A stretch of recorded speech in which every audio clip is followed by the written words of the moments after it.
Leo the Lion. Il est là, c'est le retour d'un format qui vous a beaucoup plu puisqu'on va se replonger dans le monde terrifiant des mockbusters. Alors après avoir vu les plagiats de Lao, d'Harry Potter ou encore de Mille et une pattes, on va s'attaquer aujourd'hui aux plagiats du Roi Lion, de Cars et du Monde de Nemo. Vous êtes sur la chaîne de CEO et on est parti pour une nouvelle fournée de 3 plagiats dégueulasses de l'animation.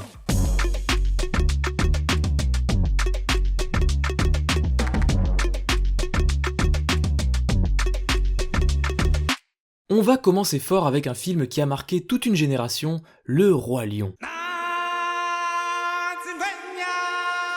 Sorti en 1994, ce classique Disney avait lui-même déjà fait l'objet d'accusations de plagiat. On lui trouvait des fortes ressemblances avec Le Roi Léo, un manga d'Osamu Tezuka sorti plus de 40 ans avant Le Roi Lion. Si le fin mot de l'histoire est que Disney s'est certainement juste inspiré du manga sans pour autant le plagier, qu'en est-il de Leo the Lion, le premier mockbuster que nous allons aborder tout de suite? I am a lion. Leo the Lion. Ah ouais, ça faisait longtemps et ça m'avait pas manqué. Leo the Lion commence en nous introduisant son protagoniste, Léo, qui se trouve être un lion, accrochez-vous, végétarien. Essayons, donnons-lui sa chance. La mère de Léo, s'inquiétant sur le régime alimentaire de son fils, décide de l'amener avec elle à la chasse. S'ensuit une course-poursuite des plus éprouvantes. Non, le mot est pas choisi au hasard. Et ainsi, comme dans Le Roi Lion, le film démarre avec une scène poignante où Léo perd l'un de ses parents, en l'occurrence sa mère.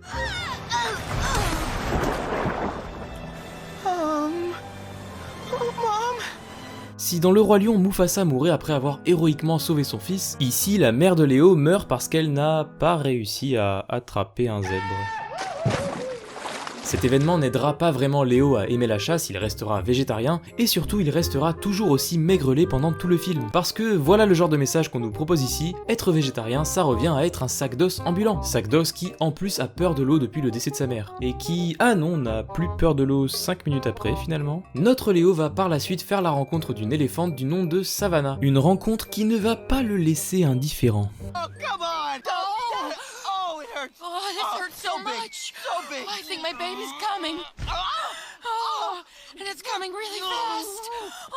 J'ai peut-être arrêté l'extrait ici, je suis pas sûr de pouvoir diffuser ça sur YouTube. En plus, les scènes tendancieuses comme celle-là vont se répéter plusieurs fois dans le film puisque Léo se découvre une réelle attirance pour Savannah. Les enfants de cette dernière voient en Léo un père adoptif étant donné que leur vrai père, dont on taira le nom pour le moment, a été tué par des humains. Bon, vous l'aurez compris, on est sur un plagiat qui, encore une fois, n'a pas grand-chose à voir avec son modèle. On retrouve certaines scènes comparables, certains rebondissements dans le scénario qui font penser au Roi Lion, mais on est bien sûr à 1000 lieues du Disney de notre enfance. Tous les personnages ont des designs terrifiants, Spitting snakes. bon, l'animation, on a vu pire, on va se contenter de dire que c'est globalement mal animé, mais même en mettant ça à part, le film n'a vraiment rien pour lui. L'histoire part dans tous les sens, on a des incursions de magie complètement aléatoires, on a des faux slow motion du plus bel effet, oui, c'est-à-dire qu'on n'est pas sur du vrai slow motion qui vient ajouter une tension à un moment critique. Non, là, ils ont juste étiré la scène en question dans leur logiciel de montage et emballé c'est pesé ma petite dame. Ah oui, aussi dans Leo the Lion, on a droit à quelques chansons, là encore, un point de comparaison avec la marque de fabrique des Disney. Et là, par exemple, c'est dommage, quitte à faire des chansons, ils auraient pu en faire une sur le fait que Léo soit végétarien. Je sais pas, en poussant un peu le délire, on peut l'imaginer à bord d'une fusée en forme de carotte géante, puis ensuite il pourrait se retrouver à chanter sur une planète en forme de banane, et ouais, c'est exactement ce qu'ils ont fait en fait. I've got to be true to me, and I'm a vegetarian, and I'm a vegetarian. Bon, histoire d'être sûr que vous ne perdiez pas votre temps à aller voir cette daube, je vais vous spoiler allègrement le film. Les personnages se rendent au cœur de la jungle dans un lieu appelé sobrement Heart of the Jungle, et Léo doit défendre Savannah face à un autre éléphant, Maximus Elefante. Alors oui, son nom est pourri, mais pas autant que celui de l'ancien mari de Savannah qui s'appelle Ellie. Elefante. Léo arrive finalement à repousser Maximus qui se fait emmener en hélico par des humains qui entre-temps ont déboulé sur la scène. Léo se retrouve donc avec sa Savannah chérie et j'aurais bien dit qu'ils vécurent heureux et eurent beaucoup d'enfants, mais ça serait un peu bizarre quand même, c'est un lion et un éléphant et... Non, ils ont pas fait ça quand même. Your mother was really grateful. Now the heart of the jungle is our home.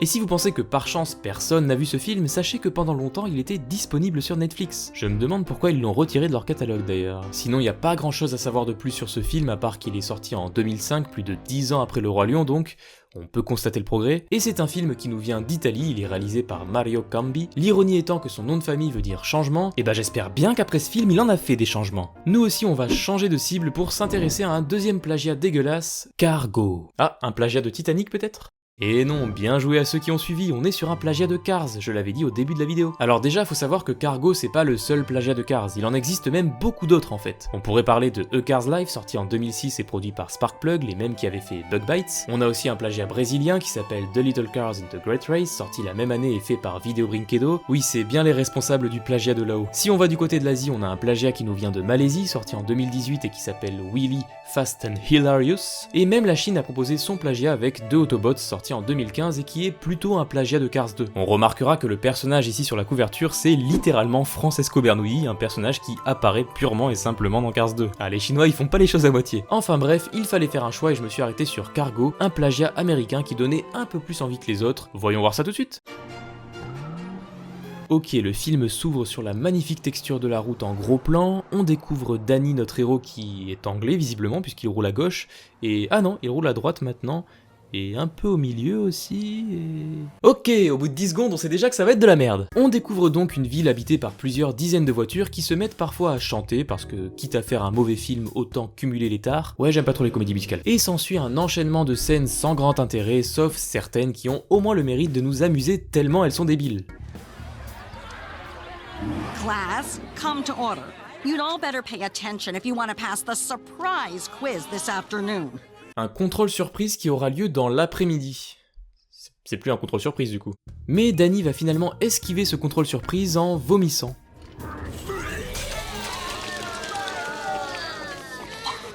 You'd better go to the nurse. La scène est assez dégueu, Danny se fait accompagner à l'infirmerie en roulant au passage dans son vomi, et je suis sûr qu'ils ont fait ça juste pour faire la blague. Et là, vu que c'est une voiture, bah il vomit de l'essence. D'ailleurs, ils ont tellement aimé cette vanne qu'ils l'ont refait une deuxième fois quand le personnage se pisse dessus. Et en fait, vu que c'est une voiture, bah il pisse de l'essence aussi. Bref, Danny s'embrouille avec son père qui aimerait qu'il devienne un mécanicien alors que lui veut devenir, surprise, une voiture de course. Et dans leurs embrouilles, le père va se faire accidenter par une voiture de course justement.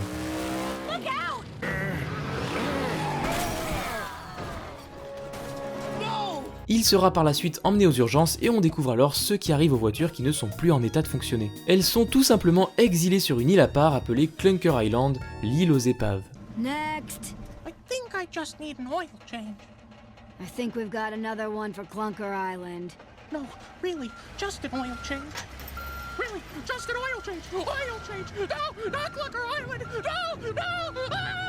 On apprend qu'une fois arrivé là-bas, les voitures sont destinées à être démontées pièce par pièce pour ensuite servir à d'autres voitures. Je sais pas si vous vous rendez compte du délire. Imaginez dans notre monde, c'est comme si dès qu'une personne devenait trop âgée, on l'envoyait sur une île isolée à part avant de lui arracher ses membres et ses organes un par un. Sympa le petit film d'animation. Bref, on va faire vite sur le déroulé du film. Danny va tenter de récupérer son père et le sortir de l'île aux épaves. Il va se faire arrêter et fera un petit tour en prison. Tiens, joli copier-coller d'animation. En prison, il va retrouver, comme par hasard, son pote de l'école qui va l'aider à s'évader. Après moult péripéties ennuyeuses au possible, il va accéder à l'île aux épaves où il retrouve son père en piteux état. Mais avant de pouvoir le sortir de là, il doit se frotter à un monster truck tellement imposant et tellement rapide qu'on ne voit même pas ses roues bouger quand il roule. Bref, il arrive quand même à le battre, enfin même pas d'ailleurs, c'est sa copine qui le terrasse à sa place. Il retrouve son père, lui fait un petit coup de réparation, et le voilà remis sur pied. You look factory fresh, Mr. Carbuncle. Tu mens!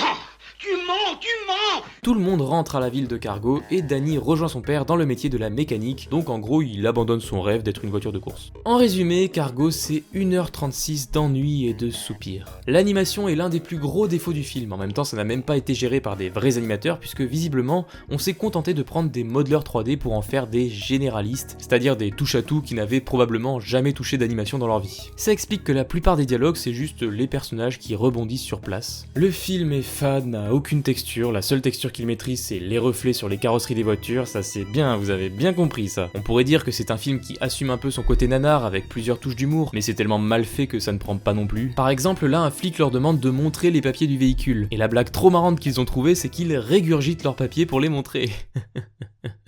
Il y a aussi ce moment où un certain esprit de la forêt s'adresse à eux et leur propose de réaliser leurs vœux, et alors que Danny pourrait simplement demander à retrouver son père sain et sauf, le premier vœu qui leur vient à l'esprit c'est quoi? Well, I am hungry. How about some food? What kind? Do you want to get Italian food? Ethiopian food? A nice salad?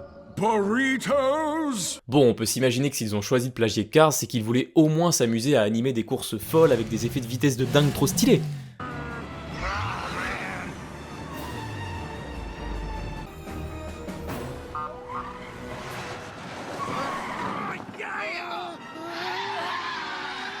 Ouh, ah ouais, ça décoiffe, hein. Parmi les différents plagiats possibles, on peut comprendre qu'ils choisissent Cars étant donné que des voitures c'est plus simple à animer que des humains ou des animaux, ce qui explique d'ailleurs qu'il existe beaucoup de plagiats de Cars. Une voiture c'est mécanique, ça n'implique pas tant de mouvements aussi complexes à appréhender qu'une interaction entre des personnages organiques. Et en ayant au moins un programmeur un peu motivé dans la boîte, on peut mettre en place des systèmes pour automatiser certaines choses. Par exemple, faire en sorte que les roues tournent en adhésion avec le sol tout en respectant la vitesse de la voiture, tout ça. Donc quand on juge l'animation d'un film mettant en scène des voitures, on est en droit d'attendre un minimum syndical. Donc ça, c'est juste pas possible. Là pareil, ils ont sûrement trouvé par hasard un outil qui anime automatiquement le petit zigouigui là, mais du coup ils ont complètement laissé l'outil faire n'importe quoi. Ça donne des mouvements totalement débiles comme ça. Et bien sûr, le film regorge de ce genre d'oubli et de négligence, la synchro labiale est inexistante, les modélisations pénètrent dans tous les sens, et comment ça tient ça au juste? On pourrait lui trouver l'excuse de l'époque, que c'est un vieux film et qu'on ne maîtrisait pas bien les techniques à ce moment-là. Et c'est là qu'il faut que je vous révèle quelque chose sur ce film. En réalité, c'est pas vraiment le plagiat de Cars. Pour vous rafraîchir la mémoire, le film de Pixar est sorti en 2006. C'était encore une période de découverte pour la 3D, ça faisait à peine une dizaine d'années qu'on faisait des films avec cette technique. Et donc Cargo n'est pas sorti dans cette période. Puisqu'il est sorti 11 ans après Cars, en 2017. Cargo, c'est en fait un plagiat de Cars 3.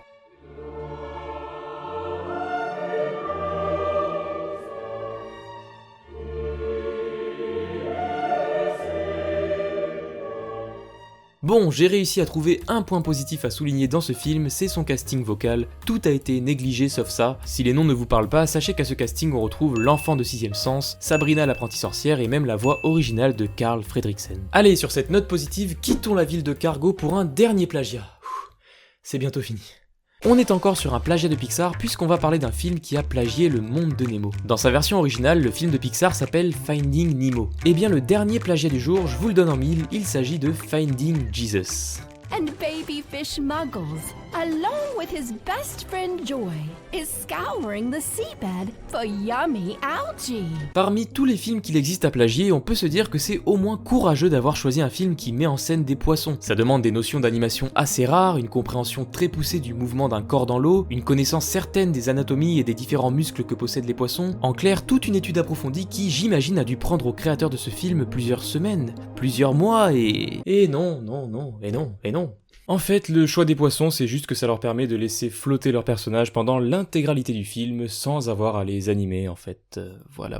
Regardez, rien qu'en passant ma souris sur l'aperçu des images du film, on voit que c'est toujours exactement les mêmes cadrages sur les mêmes poissons avec leurs mêmes sales gueules qui reviennent en boucle. Allez, on va faire un effort, on va résumer ça. Finding Jesus est un film d'animation américain sorti en 2020. Ah, vous pensiez que le Covid-19 était la pire chose qui soit arrivée en 2020? Bah non. L'histoire, quelle histoire. On suit donc Joy et Muggles, deux poissons qui vont déambuler à travers l'océan pour y faire diverses rencontres qui leur apprendront diverses leçons. Mais quel genre de leçons, me direz-vous? Eh bien des leçons toutes droit sorties de la Bible. Parce qu'au cas où le titre du film ne vous est pas mis sur la voie, Finding Jesus, c'est un film d'animation chrétien. Ah mince, du coup, seul Dieu peut le juger ce film. Non, moi aussi je vais le juger ce film. Bon, déjà on est sur une œuvre religieuse qui a volé son titre à Nemo, donc qui fait une entorse aux 10 commandements, tu ne déroberas point. Ensuite, ce film est une véritable torture à regarder. Si on a la résistance mentale pour arriver au bout, on ne peut décemment pas croire à l'existence d'un dieu qui nous ait laissé subir ça. Techniquement, il y avait du potentiel, les modèles 3D sont pas trop mal, les décors non plus, mais c'est juste un emballage soigné autour d'un bonbon à la pisse. Regardez le tout premier plan hors de l'eau, on dirait presque qu'on s'apprête à voir du Pixar. L'animation se résume en un mot, répétition. Il n'y a aucune synchro labiale, aucune vraie animation, puisque les persos semblent être tout le temps en idle. Il n'y a littéralement rien. Je ne vois même pas comment ils ont eu besoin de 9 animateurs, je pense qu'ils se sont relayés, genre chaque animateur bosse une journée et en 9 jours c'était plié. D'ailleurs, regardez la lenteur du défilement de ce générique. C'est honnêtement le générique le plus lent que j'ai jamais vu. Est-ce qu'ils n'auraient pas fait ça pour donner l'illusion que ce film a nécessité beaucoup de travail? Le pire, c'est qu'ils osent préciser « aucun animal n'a été blessé pendant la création de ce film ». Mais si, là je peux vous assurer que vous avez blessé toute la faune marine avec votre merde. Si avant on pouvait se faire une belle image des poissons comme de véritables joyaux des océans qui dansent avec grâce parmi les vagues, avec ce film suffit de les entendre se marrer une fois et c'est fini. Ah oui, et la petite cerise sur le gâteau de merde que je vous ai laissé pour la fin, c'est que dans ce film on retrouve l'ingrédient mystère de tout bon plagiat, du racisme. Ah ça c'est la marque des grands, ça. Puisqu'on s'en souvient, dans le plagiat de là-haut, on avait du racisme envers un personnage asiatique. Alors ici, quelle communauté va trinquer? Ouais, encore les asiatiques. Puisque dans Finding Jesus, on a donc un personnage japonais qui est tout simplement un sushi. Ouais. Un sushi japonais vivant qui parle sous l'eau et qui donne des leçons religieuses, le tout en ayant sur la tête ce qui, j'imagine, sont des œufs de poisson. Là, nos deux amis les poissons s'adressent tranquillement à un mec qui a une pile de fœtus de poissons morts sur le crâne. On va finir là-dessus, hein, on va finir là-dessus. Bon, pour se rassurer, on peut se dire que c'est le genre de projet tellement merdique que ça ne se produit qu'une fois par siècle. Je veux dire, c'est sûr que les créateurs ont réalisé par la suite qu'ils venaient de créer accidentellement l'un des pires films que l'animation ait connu. Et puis...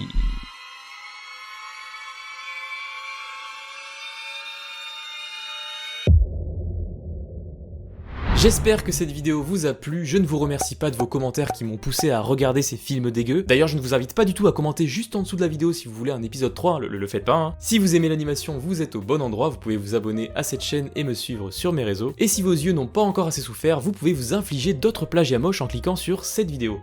Ah, le plagiat de là-haut, c'est quelque chose. Sinon, on se retrouve prochainement pour une nouvelle vidéo. Sur ce, c'était Sio, ciao, à la prochaine.